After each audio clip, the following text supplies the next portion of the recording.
Friends and my dear students. So I welcome you all to the third video in this series of lectures that I'm making on thermodynamics.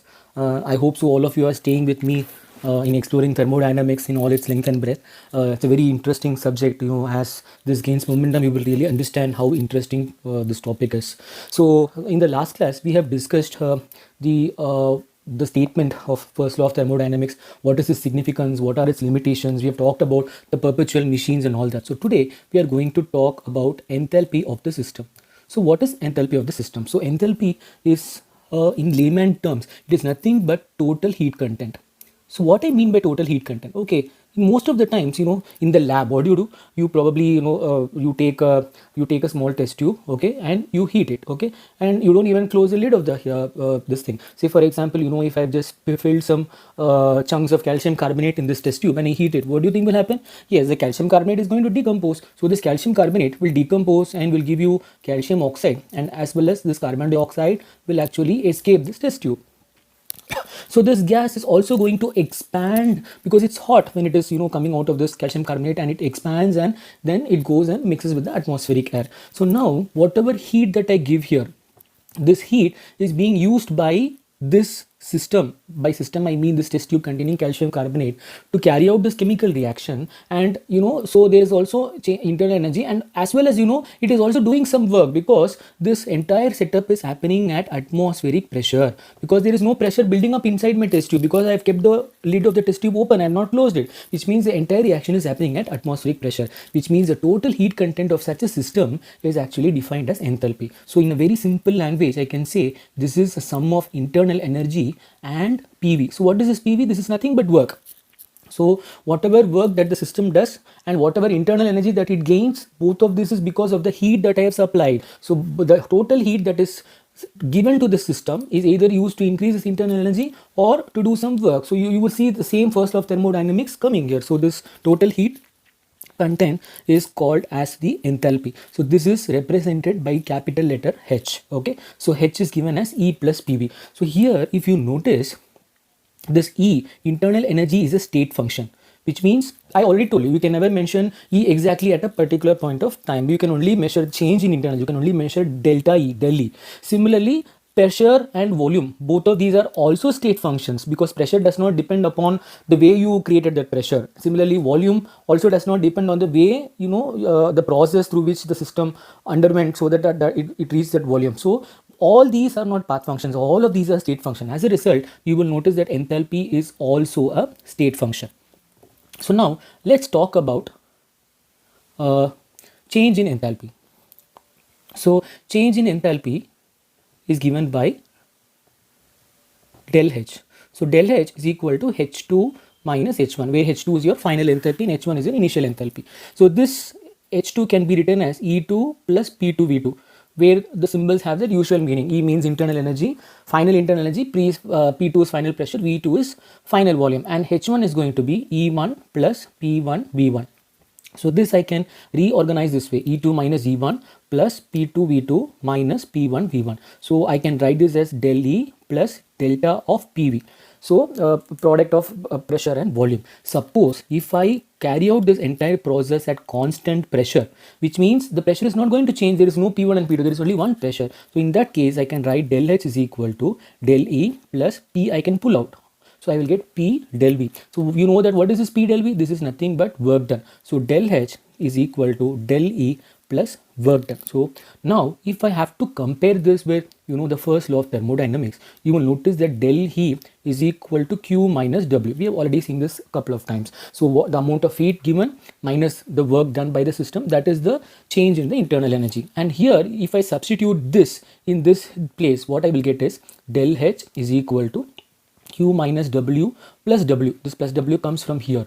Okay, so these two will get cancelled, which means del H is equal to Q, which means enthalpy is a measure of heat that is given, or that has been absorbed when it occurs at constant pressure. So at a constant pressure, whatever heat that you give to the system is nothing but the enthalpy change. So this is very, very important. Okay, so let us do few problems based on it, so we get the actual meaning of this. Unless we solve the numerical problems, we don't get the exact meaning of these formulas. Okay, so first is we have this reaction H2F2 giving H2 and F2. So del E is given to be minus 14.2 kilocalorie per mole, and this is happening at 25 degrees Celsius. So he's asking you del H. So what is del H? So del H is equal to del E plus P del V. So now I cannot use P del V. So instead of P del V, because I'm not given any volume, but I know if I assume this all these to be ideal gases, then I can write P del V to be nothing but N RT. So here the only thing is that there is difference in the moles. So if I have to clearly explain this, say for example, initially I have P V1 that is equal to N1 RT.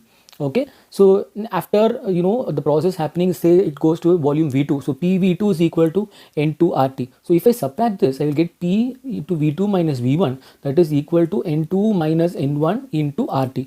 So I can say P del V is equal to del Ng RT. So now the reason why I put G here is because this is only applicable when the substance that I am considering is in gaseous phase. Ideal gas equation is only applicable to gases. I cannot apply these to solids and liquids. So I can replace this P del V with del Ng RT. So suppose if I do that,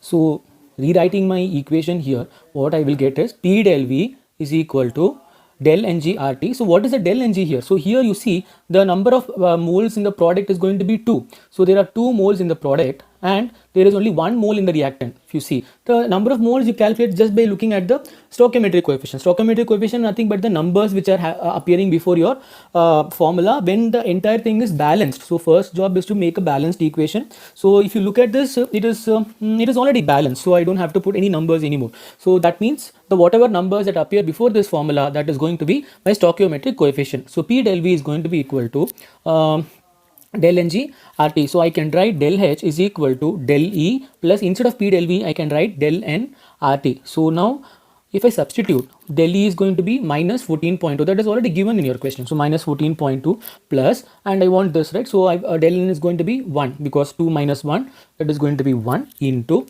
now R value I will take it as 1.987 because that is a number of joules calorie per mole Kelvin. Okay, so calorie per mole Kelvin into temperature is 298 because 25 degrees Celsius means 298 Kelvin. But you have to pay attention here, I have taken it in kilocalorie, which means this also should be in kilocalorie. For that reason I will divide this by 1000 so that this becomes 1.987 by 1000 kilocalorie per mole Kelvin. Okay, so this if I simplify I will get minus 13.6 kilocalorie per mole. So this is my del H value. So now we are going to talk about heat capacity. So I have already given you the introduction to this concept. Heat capacity we have already discussed, but still there are few more terms to discuss here. So when Q amount of calories is absorbed by a mass m, and then the temperature changes from T1 to T2, then the heat capacity, so the heat capacity, or I should say specific heat capacity, okay, specific heat capacity, that is equal to the heat that I have given divided by mass of the substance into T2 by T1. So specific heat capacity is nothing but amount of heat absorbed per 1 gram of a substance to rise its temperature by 1 degree Celsius or 1 Kelvin. See, 1 degree Celsius is same as 1 degree Kelvin because the interval between two adjacent temperatures in Kelvin and Celsius are same. I am definitely not coming to say that Celsius is same as Kelvin, but the interval, the spacing is same in the Celsius scale as well as in the Kelvin scale. Okay, so if the mass, suppose if I consider as 1 mole, okay, so then I will call it molar heat capacity. So just like specific, this time I will call molar heat capacity. So this time I will use capital C letter. So here specific heat capacity is given by small letter. Small letter C means specific heat capacity. Capital letter C will be molar heat capacity. So that is equal to Q by N into T2 by T1. So N is going to be number of moles. So if I say number of mole is 1, I'll put 1 here. So that's going to be Q by T2 by minus T1. So that is nothing but Q by del T. So I can say C is nothing but dQ by dt, which means change in heat absorbed with respect to change in temperature. For 1 degree Celsius rise, what is the heat absorbed by 1 mole of a substance? That is going to be my molar heat capacity C. So this molar heat capacity is again classified into 2 basic types. So one is molar heat capacity at constant volume.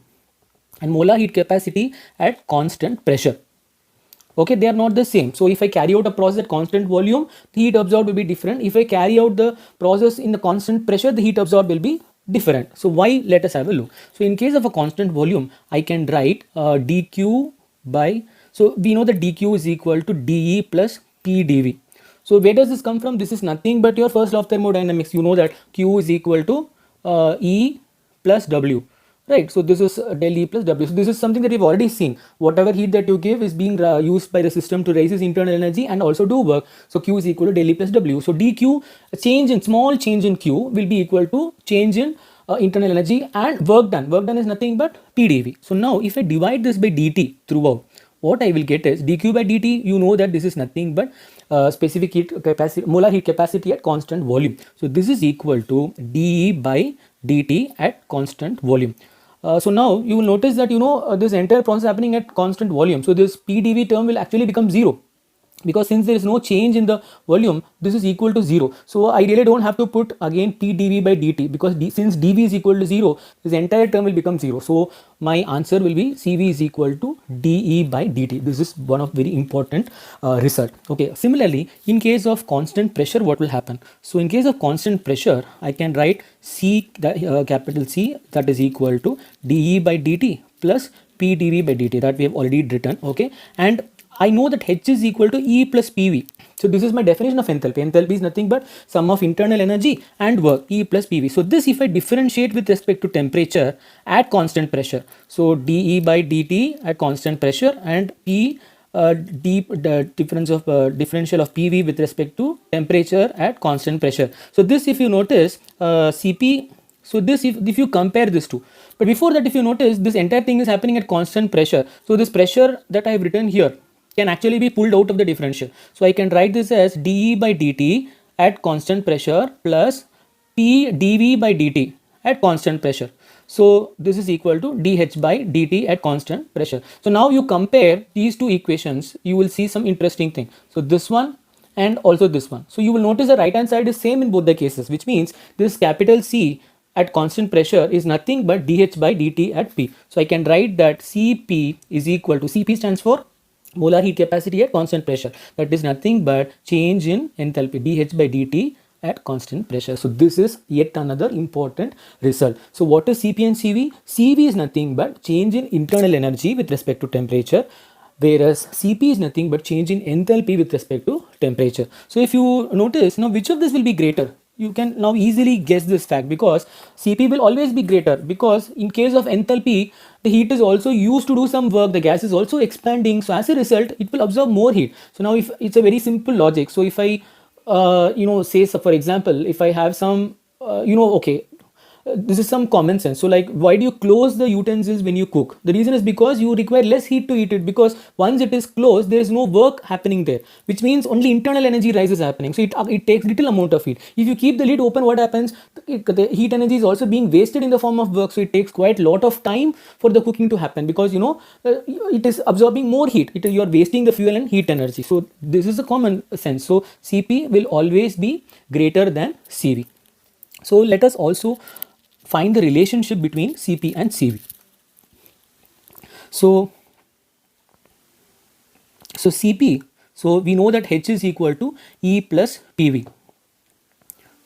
So now dH by dt is equal to dE by dt plus, now in the place of PV, what I can put is, I can substitute PV with RT, because PV is equal to nRT, and I'm talking about 1 mole, so I'm not going to put the N here. So PV can be written as RT. So what happens is, I can write d of RT by dt. So dH by dt is equal to dE by dt plus differential of RT by dt. So this is going to be dH by dt is equal to dE by dt plus R, dt by dt is going to be 1. So I will only get R. So now what is dH by dt? If you look at the earlier slide, you will notice that dE by dt is your Cv and dH by dt is your Cp. So this, if I substitute here, so this is nothing but my Cp and this is nothing but my Cv. So you will notice that if I bring this side, Cp minus Cv is equal to R. What is this R? It is nothing but your real gas constant. So real gas constant is a positive value, which means Cp minus Cv is a positive value, which means Cp is always greater than Cv. So this is Cp minus Cv equal to R is only applicable to ideal gas. Why? Because I have used ideal gas expression here, PV equal to RT. In case of real gas, PV is not equal to RT. You use a modified equation, you use a Van der Waals gas equation in case of real gases. So if I use that, then I will get the expression for real gas as well. So that I will leave for you to work as soon as we finish this video. So next, I will also see that if I divide the Cp by Cv, so this is given to be gamma. Okay, so this is called Poisson's ratio. So this is called Poisson's ratio. Okay, and for a gas, ideal gas, this gamma value Cp by Cv will be equal to 1.66 if it is a monoatomic gas. So this is a very important result that we will use in the problem. So gamma value Cp by Cv is equal to 1.66 for a monatomic gas. Similarly, gamma will be equal to Cp by Cv as usual, that is going to be equal to 1.4 in case if it is a diatomic gas. So any diatomic gas, okay, but ideal gas, that is an approximation that I make. Okay, so if I'm given nitrogen N2 or if I'm given H2, all of these are diatomic gas, so I will use gamma value to be 1.4, assuming that these gases behave ideally. Okay, and gamma value will be equal to 1.3 for triatomic and polyatomic gas. So more than 3 atoms in a molecule, then definitely you will say gamma is equal to 1.3. Okay, R, that is your gas constant. So Cp is equal to 2.5 times R in case of a monoatomic gas, and Cp is equal to 3.5 R in case of diatomic gas, and Cp is equal to 4.5 times R in case of polyatomic and triatomic gas. So how did I get this? It's very simple. So we know that Cp minus Cv is equal to R. Okay, and also I know that for monoatomic gas, Cp by Cv is nothing but 1.66. okay, and similarly I also know that Cp minus Cv is equal to R. So what I will do is Cp is equal to, from this I can say it is equal to 1.66 Cv, or Cv will be equal to 1 by 1.66 Cp. So this I will substitute here. So I will get Cp minus Cp by 1.66 is equal to R. So I will get 0.66 Cp by 1.66 is equal to R. So this, if I simplify, I will get Cp equal to 1.66 by 0.66, that will come out to be 2.5.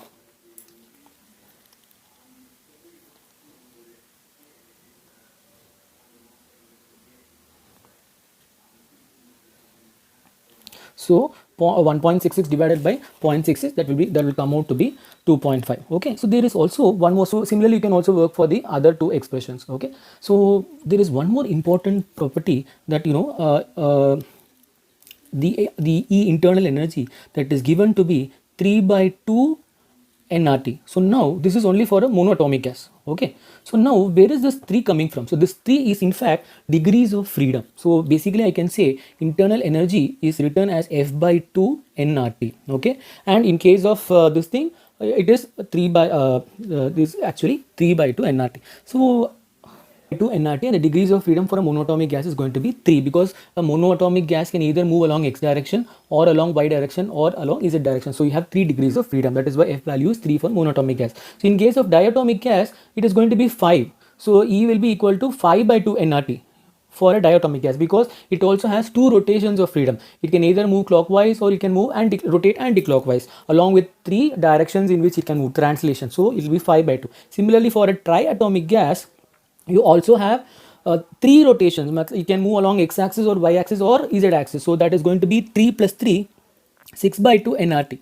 So that is going to be equal to 3 nRT. So all this can actually be proved as well. So let me just give you a proof for this alone, because the rest of the things you can probably look out. So E is equal to 3 by 2 nRT in case of a monoatomic gas. This can also be derived using equipartition of energy. Okay, so for that what I will do is I will consider a cube. Okay, so in this cube, let's say this is completely filled with gas, and this cube is say x meters long, x meters broad, and x meters high, and let us say that there are n number of particles in this one x cube units. Okay, so that is the volume of this now. So that is going to be x cube. So now let us say that so you can see that n by 3 particles are moving in the x direction, n by 3 particles are moving along y direction, and n by 3 particles are moving along z direction. This is again an assumption that I'm making. So 1/3 of the particle are moving along x, 1/3 are moving along y, and 1/3 are moving along z. So now let us say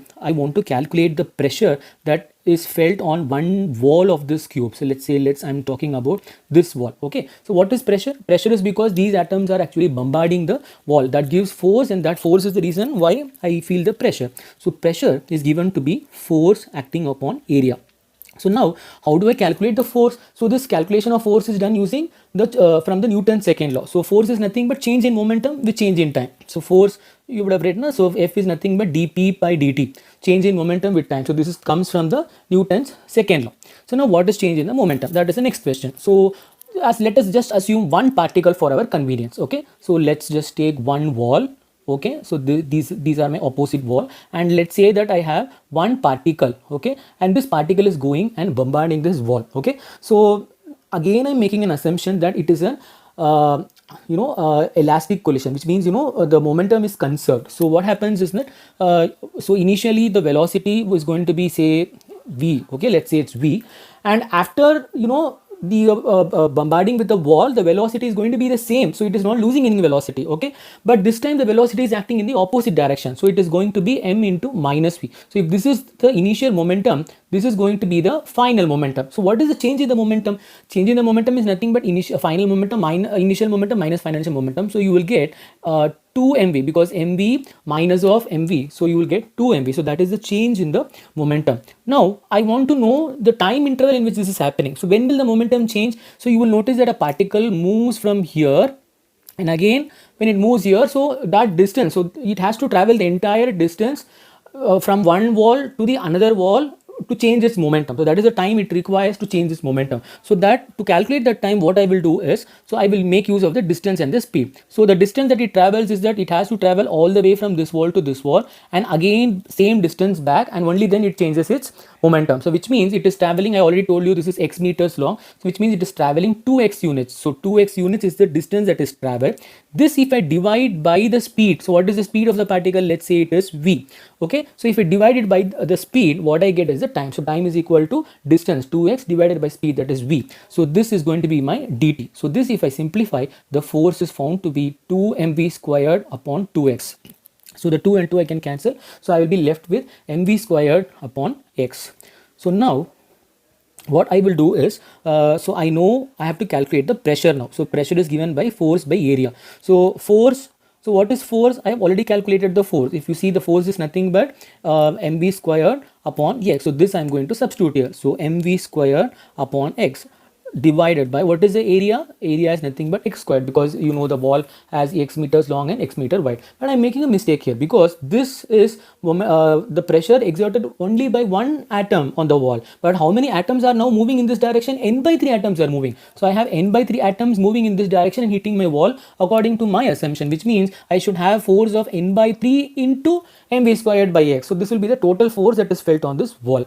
Okay, so this, if I simplify, I will get n by 3 mv squared divided by x cube. So this x cube is nothing but, I will replace this by volume. So this is nothing but the volume. Okay, so now if I rearrange this, so this is nothing but pressure. So if I rearrange this, what I will get is pressure into volume. So PV, so that is equal to n by 3 mv squared. See, V is actually volume and this is your velocity. Okay, so pressure into volume, that is equal to n by 3 mv squared. So if I divide both these sides by 2, if I divide both these sides by 2, what I get is PV by 2 is equal to n by 3 into half mv squared. So please be careful, this is your volume and this is your velocity. Okay, so half mv squared is nothing but your kinetic energy. So this is your kinetic energy. So this is nothing but n by 3 into kinetic energy. So which means I can say that 3 by 2, let me make some space here. So I can write as 3 by 2. So this, if I take this side, I will say 3 by 2 pressure into volume. So this is equal to my kinetic energy.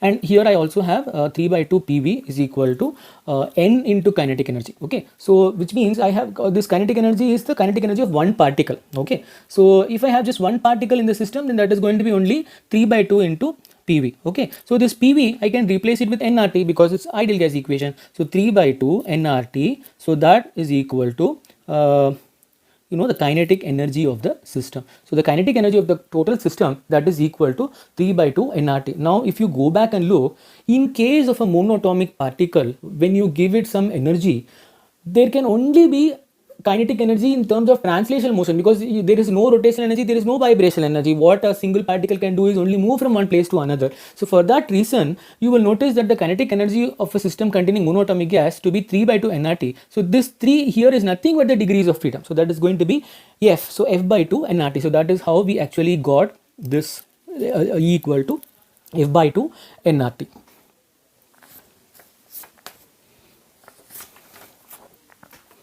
Okay, so next we are going to discuss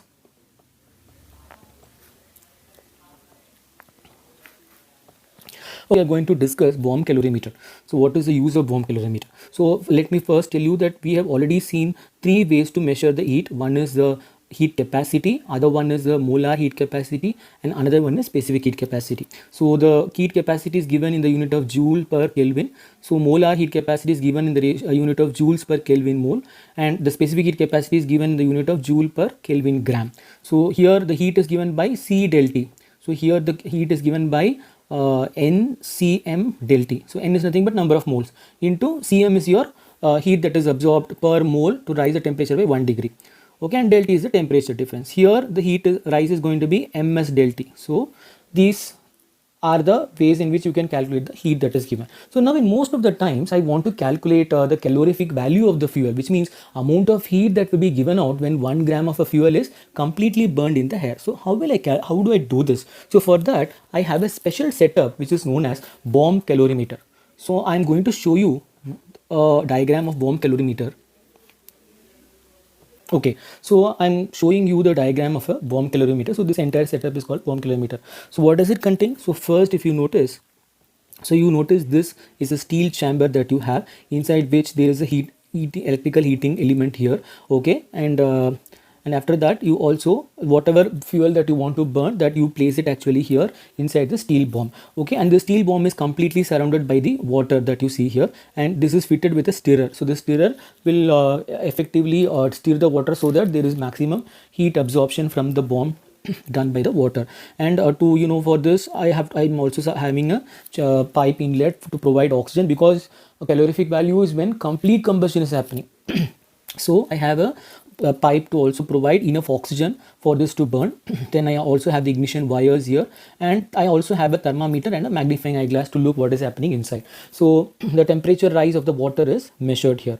Okay, and this whole thing is now insulated, if you see, and there is also air space here. So just to provide the insulation, there is air gap, just the way you have your thermos flask. So this is completely a isolated system. Okay, on the whole this is isolated system. So what happens is the fuel is then placed here and the oxygen is filled. Required amount of oxygen for complete combustion is filled in this chamber, and the pipe is closed, and then the ignition is done using electrical setup. So once that is done, it explodes, which means explosion in the sense, immediately it burns. It is not a slow combustion. Completely it explodes and the gaseous products are formed. And then the first thing is that this, being a metal chamber, will absorb all the heat and it will rise its temperature, and it will then conduct the heat or transfer the heat to the surrounding water. So I will be measuring the temperature of both this metal surface as well as this water. So with this, what can I do? What is the purpose of this? So the heat lost by the system. So what I mean by the system is just the bomb that you saw here. Okay, that bomb setup that was inside, dipped in the water, that is equal to heat gained by the surrounding. Okay, so the heat lost by the system is nothing but heat gained by the surroundings. So what is the heat lost by the system? So that I can represent in the form of del U. Now be very careful. Why I use del U is because there is no chance that the system can do work, because if you look at this, I will show you this thing again. So if you look at the setup, you will notice that there is no possibility or chance for expansion happening. Only when there is some expansion of the gas or compression of a gas happening, we see that there is work done. But here there is no possibility of the work done. So whatever heat is given out, so that means that the internal energy is changing, which means it is losing all its internal energy and converting it all into heat that is actually passed on to the water. So that is, and very important is that it is taking place.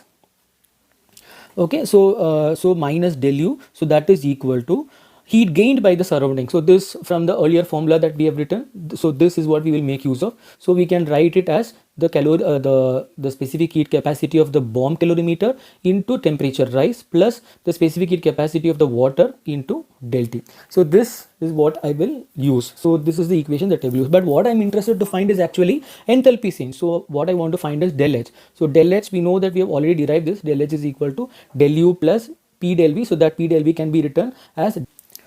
Okay, so now we will solve a question based on the bomb calorimeter, so we will understand this concept better. Okay, so this question was in fact asked in 2004 JEE mains. So this is one of a very interesting question to ask for the JEE. So now what is given here is 12.2 grams of solid benzoic acid is combusted in bomb calorimeter at 27 degrees Celsius. The temperature rises from 27 degrees Celsius to 77 degrees Celsius, and the heat capacity of calorimeter is given. So now you have to look at this unit. So this is given in joules per Celsius, which means this is nothing but your heat capacity. It is not specific heat capacity, it is not molar heat capacity, because you don't see the unit mole or gram mentioned in here, which means this is nothing but heat capacity. Okay, so now for any such thing, your first step is going to be to write the equation. So which means C6H5COOH, so that is your benzoic acid. So this will undergo combustion with oxygen, and always the products of combustion is going to be carbon dioxide and water. So the next step is to place all the phases. The benzoic acid is solid, oxygen is gas, carbon dioxide is gas. Now water vapor, is this water vapor? For this you have to look at the temperature here. What is the temperature that is mentioned? So the temperature is mentioned to be 27 degrees Celsius. So at this temperature definitely you cannot expect water to be water vapor, because water boils at only 100 degrees Celsius. So this is going to be in liquid phase. So now the next step is going to be to balance. So if I have to balance, there are 7 carbons here, so I will put 7 here, and 6 hydrogen, so 3 and 14 17. So I will have 15 by 2 oxygen here. So now the most important part is that you should not have any number before your benzoic acid, because you're talking about 1 mole of benzoic acid. So for 1 mole of benzoic acid, I should only have number 1 in the front. So that is the reason why I am not multiplying this entire thing by 2. So now what is del Ng? So del Ng is nothing but the number of moles of product minus number of moles of reactant. So number of moles of product in gaseous phase is only 7. I will not take into account this liquid water. So 7 minus, in the reactant side I have oxygen, so it is 15 by 2. So that will come out to be minus 1 by 2. So in the next step, what I do is I calculate the internal energy change. So what I do is, so del U is equal to, minus del U is equal to the heat capacity of the bomb into del T. Okay, so this is heat capacity. So which means I will have this to be minus del U is going to be equal to 50 into 50. So that is going to be minus 2500 joules per mole. So but is this joules per mole? No, this is wrong. This is only 2500 joule. Okay, but this amount of heat has been given by how much reactant? It has been given by 12.2 gram of benzoic acid, if you remember the question. So this is not my 1 mole, because 1 mole of benzoic acid will weigh actually 122 gram if you calculate it properly. So which means this 12.2 gram is actually equal to 12.2 by 122. So this is nothing but 0.1 mole. So which means 0.1 mole has given you this much amount of heat. The 0.1 mole has undergone this much change in internal energy, which means I have to multiply the divide this by 0.1. So I will get minus 2500 divided by 0.1, which means I will have minus 25,000 joules. This is the heat, this is the change in internal energy, per mole. So 1 mole will undergo a change in internal energy of 25,000 joules. But what is my task? My task is actually to calculate the enthalpy change. So del H will be equal to del U plus del Ng RT. So I will have del H. So I can simply plug in all my values. So this is minus 25,000 plus del Ng is del Ng I have already calculated. That is nothing but minus plus into minus half, and R is going to be my real gas constant. So 8.314 into the temperature. So that is nothing but the temperature that we were talking is 27 degrees Celsius. So 27 plus 273, so I will have 300 Kelvin. So if you simplify this, you will get the answer. So I'm not going to calculate the answer, it is for you to now work out. So I will also do few more problems. So now look at this question. Calculate the value of del E and del H on heating 64 grams of oxygen from 0 degree to 100 degree. So what you are provided is Cp and Cv. So del E, you know that is nothing but NCV del T. Okay, and similarly you know that del H is nothing but NCP del T. So this is something that we have already proved, no? Because you know, Cv is what? Cv is nothing but del E by del T. dE by dt is your Cv and dH by dt is your Cp. So if you rearrange, you will get del E is equal to NCV del T. So instead of d, I am putting delta. That is the only thing. So which means, and number of moles also I can calculate. I have 64 grams of oxygen. 1 mole of oxygen weighs 16 grams. So you will have 4 moles of oxygen involved in this question. So now what is del E? Del E is equal to number of moles is 4 and Cv is given to be 5. So into 5 into temperature change is from 373 to 273, 273 to 373, because 0 to 100 degrees Celsius. So that is going to be 373 Kelvin and 273 Kelvin. So if you multiply all of this, you will get 2000 calories.